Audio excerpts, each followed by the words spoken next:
आज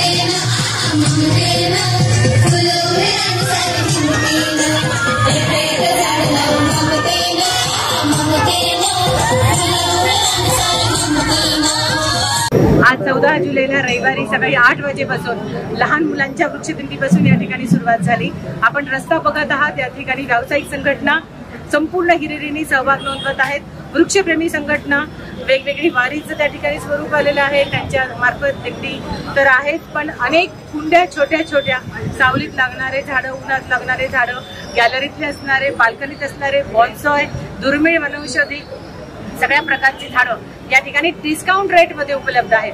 आणि महिलांची आणि इव्हन सगळ्याच लातूरकरांची या ठिकाणी गर्दी आहे की हे झाड घेऊन त्या ठिकाणी आपल्या बाल्कनीत असेल, आपल्या घरात असेल किंवा मोकळ्या पटांगणात लावणार आहेत। झाडच नव्हे तर या ठिकाणी सीड सुद्धा उपलब्ध ठेवलेले आहेत।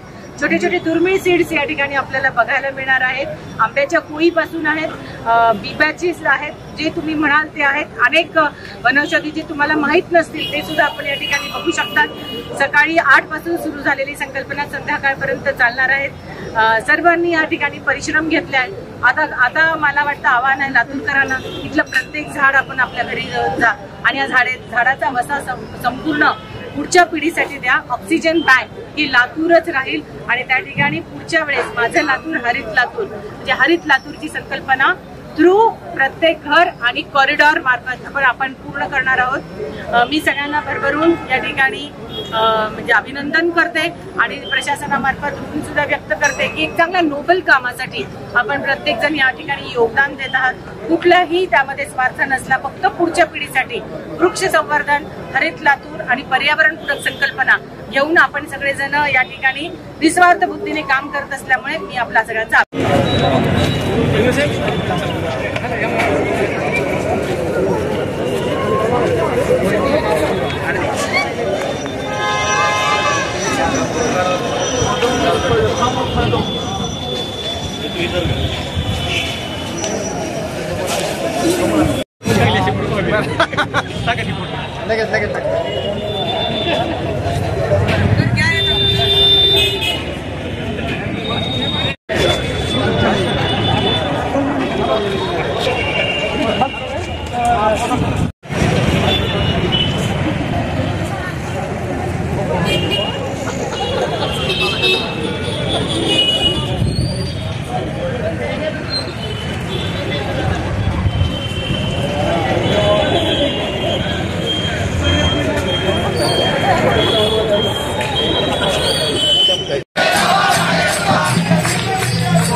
बदलू शकतो हा विचार अशा पद्धतीने सगळीकडे मांडण्यासाठी